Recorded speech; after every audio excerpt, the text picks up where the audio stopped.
Welcome to the Racing Nuggets podcast. I'm PJ Jacqueline Noodleman, joined by my co-host from the Midwest Racing Connection, Mr. Dan Plan. Hello, Dan. Hello.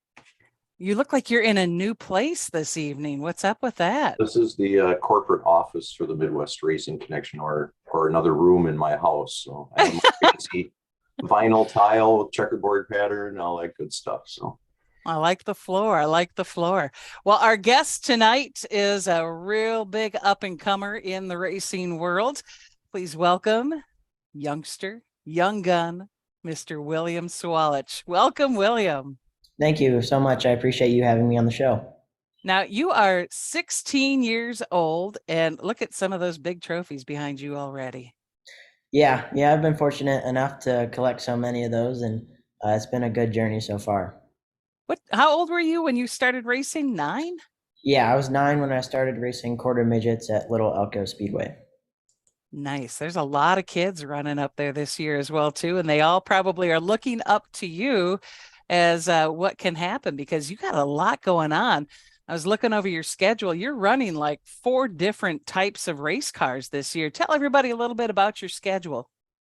Yeah, so my main obligation is the ARCA Menards Series with Joe Gibbs Racing. I'm running for the East Series full-time, trying to get a championship there, and right now we're in the lead for points. And I'm also doing 6 truck races with Tricon Garage, and I did my first one in Martinsville, and my next one is Mid-Ohio. And then off and on, I'm just doing super late models and late model stocks just to fill in some weekends and get some more seat time. Well, I know every time you show up somewhere, you're definitely a threat to win. Yes. Yeah, it's the way I want to keep it. are you still running? So is your short tech stuff with the Setzers still? Yes. So the late model stock will be with Brandon and Dennis Setzer, Setzer Racing and Development, and then super late models are with Donnie Wilson. I saw that race. It was a while ago in Nashville, and you got caught up in that and took a heck of a hit into the wall. Was that one of the biggest hits you ever took? Yes, considering it gave me a concussion, it definitely was. My head was off the headrest a little bit, so when I hit the wall backwards, it flung my head back really fast, and then just got that concussion, and that put me out for the Derby, and I think 2 months in total. Wow. And now that you're tied in with Joe Gibbs, I suppose that concussion protocol is even more adhered to for you. Yeah, for sure. I definitely do not want to get another one, and just kind of keep my brain as safe as possible, if you want to say, and just protect it as I move on. Yeah, that was pretty scary. I felt for you and Austin Nason and several others that were tangled up in that. That was, ooh, it can be scary out there on the track. There's a lot of, how do I say it? I mean, I want to say aggression because it just seems like there's such a premium on winning these days. So how do you balance all of that for yourself as a driver?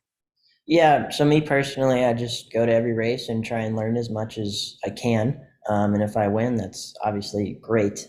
And if I get second or third or top 5s, I think that's always the goal, no matter where I go. And if I kind of fall short of that, just take everything that I learned and maybe all the mistakes that I made and get better the next time I go back. And you're from Minnesota. Yes. Where do you live in Minnesota? Eden Prairie. Eden Prairie. And being that you're affiliated with Toyota, you also get to work with another Minnesotan, I say, Bon Suss. Yes. You get to work with him. What's that like for you? Yeah, no, he's really great. He crew chiefs my super late models sometimes. I've gotten to know him over the past year and a half. And he kind of wanted me or recruited me kind of for the Donnie Wilson team. I started driving their pro late model for a little bit, picked up some wins, and then moved into their super late model. And then he helped me get into the Toyota and TRD family. What's been the biggest learning curve for you as you've been progressing along? Yeah, I think strapping into different race cars and getting all sorts of exposures helped me with that. But I think like switching from race cars, late model stock, super, ARCA trucks, it's gotten easier for me now, but it still takes a few maybe practice sessions to get used to it. And I'm also working on my road course skills. I've was on a West Coast swing for a week and a half, just out there working on it, while also racing in Portland and Sonoma in the ARCA car. So I've been working on that. I'm not a road course racer. I'm used to oval racing, so it's something I need to work on. Do you play around with the dirt at all yet? I have. I've done some micro races last year. Not sure if I'm going to do it this year, but it was something I had to do at least once or twice. Did you do Nice. those over at Millbridge then? Yes. Yep. With your K&N schedule, is the Elko race on your schedule for this season next week? Yes. Yep. I will be there, and I'll be proud to represent Minnesota. Do you spend time here in Minnesota still, or racing the K&N series, or are you spending most of your time on the coast now? So I'm in Mooresville right now, and I try and get up to Minnesota whenever I can. So the week before or the week of Elko, I will be up there just hanging out with friends and family and getting back in the Minnesota swing. So and also between Slinger and Iowa, I will be there just hanging out for the week. So whenever I'm kind of up there racing, I'll just be able to go home and chill. Cool. And we should note that this episode will actually drop on June 27th. So we're recording this before you even get to the Elko race. But when it drops, you will have already run that race and hopefully had a great finish as well, too. Yeah. We'll edit it and congratulate you on your win. Thank you. Want to also ask you, too, what's that been like working with that Joe Gibbs Racing organization? I mean, surely they've exposed you to some tools and things to kind of help you, I'm sure, even with your media presence. Mm-hmm. Yeah. I've had some media training and all sorts of stuff on and off the racetrack, really. And their driver development program is really good. They've gotten me to some tracks beforehand and some different cars just to get used to it, like the road courses, and just getting to talk to all the other JGR drivers, like the Xfinity drivers, to get their opinion on some tracks, like Ty Gibbs and Sammy. So it's really nice to have those tools and just reach out to them. Now you're going to school yet? You're 16. Did I read correctly that you're doing kind of like online remote work through Liberty? Yes. Yep. I'm doing that, and I'm going to start my junior year in high school. So being on the road and doing that, it's a lot easier than going to actual school. So I can work around my racing with my school. And how is that where, I mean, for high school, I mean, that's the time when a lot of folks make their lifelong friends and you go to your reunion years later. So you're going to have kind of a different journey with that. How are you doing with, developing friendships and all that in racing? How's that going for you? Yeah, no, it's going fine. I just make friends as I go, but usually I'm so busy that I don't have time to hang out with friends. But I'll see the friends at the racetrack or hang out with them on a off weekend, which I don't really have any off weekends. So maybe like a Sunday, we might go play golf once. So it's good to hang out with some friends for sure and kind of get away from racing a little bit. And do you have a core group of friends that are in racing or not in racing? Yes, mostly in racing. When I'm in Mooresville, which is here, I typically have racing friends because that's where everybody is here. And then up in Minnesota, I have some friends that I used to go to school with when I was actually in school. Who's your best friend that's your go-to call whenever something cool happens? My friend Cole, he's been with me since we were 4 in pre-K. So he's like NASCAR too. So he's a big fan, and it's kind of cool to bring him along the journey a little bit too, because he's coming to Richmond to watch me do the truck race. So it'll be cool having him there and just to kind of share that dream with him. It's cool. How did you get involved in the quarter midget deal? Was your family into racing before that, or were you just fans and it was something you wanted to do? I'm a first generation race car driver, so I got into it myself. I liked NASCAR. I liked watching NASCAR, so I just wanted to try it out one day and figure out how I could get into that. And at the time, I had no clue quarter midgets were even a thing. So my mom and dad told me about it, and we went out to Little Elko just to try one and see if I liked it. And I ended up loving it, of course. And we just kind of went on with it, and it's become this now. And then you raced Legends at Elko as well too, I believe, right? Yes, not too much because at the time we were starting to travel a little bit nationally with legend cars. So I tried to get up there as much as I can to race that, and it was fun racing on that track. So I'm excited to see how the ARCA car handles there.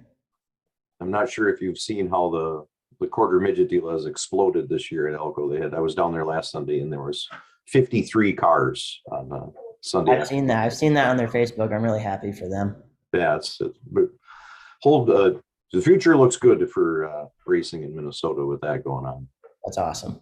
Maybe you can stop back there sometime, William, and do a little meet and greet for those youngsters. Yeah, hopefully I'd like to get back there, back to my roots. That'd be really cool.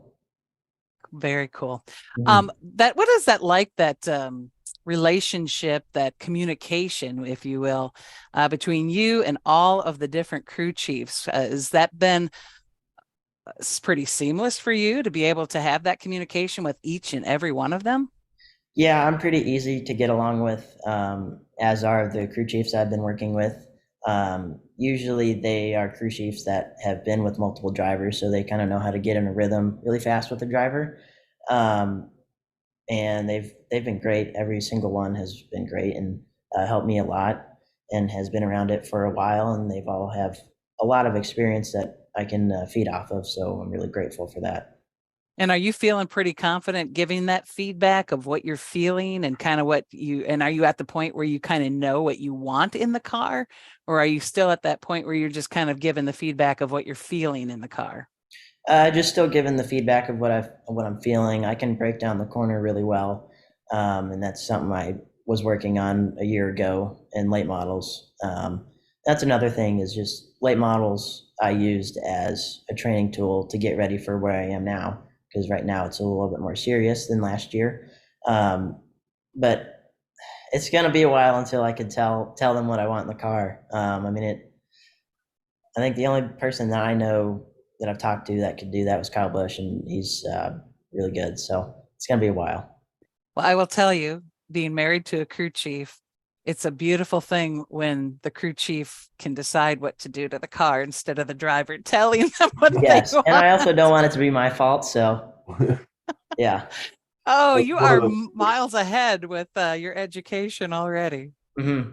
One of the things I've joked with Bond in the past with is an example with you too, is how the learning curve is shortened because you both are from Minnesota, so you don't have a language barrier.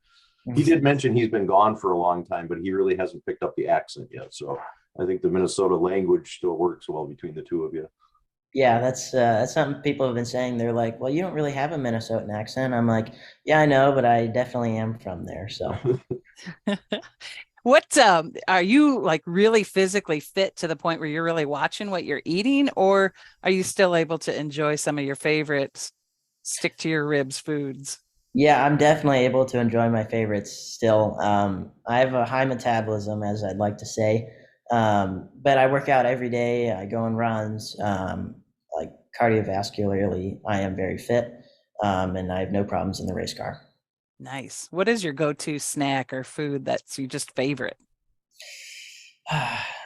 Just classic cheese pizza. I mean, I'm pretty simple. I'm actually a really picky eater, so it kind of makes it hard to follow a diet, or at least a healthy diet. Um, so I think that's my go-to. So salads are not really on your menu. I do like salads, yes. Okay. But yeah, if I had to pick something healthy that I liked, it would be a salad for sure. I think pizza is healthy. You got most of your major food groups covered in one meal right there. Yeah, cheese sauce and bread, tomatoes. Yep. Very true, Dan. Very true. How about, and I'm going to ask the question, and people would probably be like, oh, geez, why did you have to ask that? But I'm going to ask it. Do you have a girlfriend? I do not have a girlfriend, no. Staying serious. Yeah, personally, I think they are distractions, which that has turned out to be true for other people. So I'm just going to stay away from that for now until I really, really need one. Oh, William, you are a crew chief's dream. You really are. Yeah. So I see you already talked about it. Slinger, that is coming up. You're going to be running that. Yep. You have you run the Derby yet? I can't remember if you were there. I think you haven't. did run it. I was supposed to last year, but okay. I got the concussion, The and concussion. then the year before I ran the flake. Nice. So you're going to be doing the Derby this year. I did see that on your schedule. Yes, I will be there. I think that's going to be highlight of the year because I've been waiting to do that for so long. All last year, we prepared to go there in the super late model, and I ended up getting that concussion. So that was kind of sad to go there and watch someone else drive my car and be in a race that I was supposed to be in. You haven't really been at Five Flags a whole lot because you're running such a huge schedule. What is that going to look like then as we get closer to the Derby? Are you planning to maybe pick up a few more races at Five Flags? Yeah, I'm doing one. I don't know if it might be a local super race. I don't know if they do those there, but we are going to go there just to get some laps in and a race in to get the car dialed in. I did run a handful of races there and also got a handful of wins there last year. So I feel prepared on my side, just getting the car in, and we'll do a test day week or so before. So we'll be ready. What's the longest race you've ever run so far? Winchester 400. Okay. Well, that one's a slobber knocker. Yeah. Yeah. Wow. So who is your best friend in racing? Like another driver then that you probably reach out to? Sam Mayer, because he dates my sister, so that's an easy in. But we hang out a lot and we go golfing a lot. So he's a good buddy and he gives good advice as well. So I mean, he races in the Xfinity Series for junior motorsports. So he's a good friend to have. What's your golfing handicap? Uh-oh. I think I'm a 17. Not bad. For just starting this year, that's not bad. That's not bad. Yeah. I'm more of a mini golfer. I can handle that. It's the whole driving. I need to practice at a driving range, but once I get on the green, I'm okay. I'm the opposite. Once I get on the green, it's all downhill from there. That's funny. Yep. Yeah, I'm the divot queen, so you don't want to go golfing with me. I'm more like the goofy golf like Dan, for sure. So what is, other than obviously the Snowball Derby, is there another race that is on like your bucket list that maybe even NASCAR wise you haven't qualified for yet to be able to run that track due to age or whatever? What is like your go-to track that you can't wait to be at? I think just out of pure hype, I want to do the Daytona 500. I mean, who wouldn't want to do that? I got to test the ARCA car there in beginning of this year with Joe Gibbs, just for them. And actually, they said that I wasn't allowed to like draft with people, and I ended up getting to be able to, and that was a cool experience because I'd never experienced going that fast and experiencing air like that. So it was good to know for the rest of the year because I will be on tracks that'll be big and I have to manage my aero. But besides that, I really want to do an Xfinity race in Martinsville. I did the truck race there and that was a lot of fun. So I think that would be fun. I feel like Darlington would be a lot of fun because I like Winchester and from what I've heard of, it's fairly similar. Cool. Very cool. Mm-hmm. What was that like being in the draft? You don't realize how fast you're going until like you close on them really fast. And it was weird because as soon as I would tuck in line, my ears would pop and then everything would start shaking. It was really weird. I don't know why. But it's calm, but not calm at the same time because you don't realize you're going 180 miles an hour. Well, yeah, you get in the zone, I suppose, huh? Yeah. And then your RPMs go up a little bit because you're not in the air. Wow. Mm-hmm. Amazing. Amazing. Dan, do you have anything else? I don't want to dominate.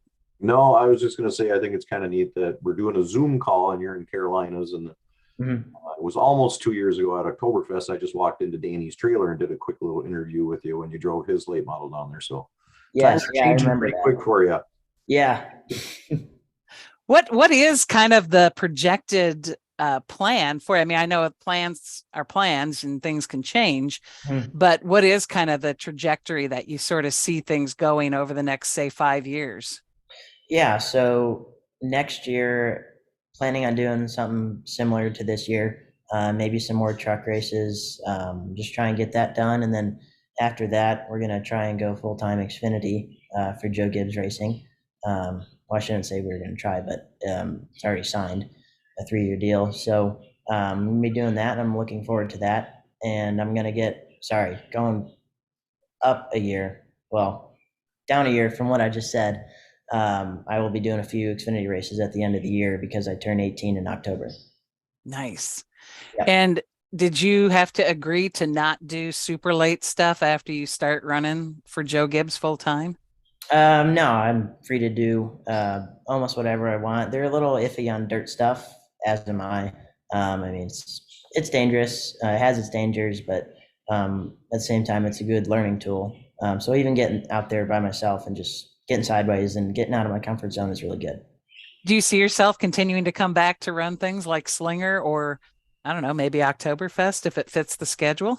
Yeah, for sure. Just whenever I can get into a car, I'm really happy to. So I think I'll try and put those on my list whenever I can. I love it. Mm-hmm. I love it. You are a very impressive young man, and I'm excited to watch you go. And I love anytime somebody from the Midwest is tasting success. That's just incredible. Thank you. I appreciate it. And we appreciate you joining us on the Racing Nuggets podcast. Thanks so much, William, for joining us. Yep. Thank you.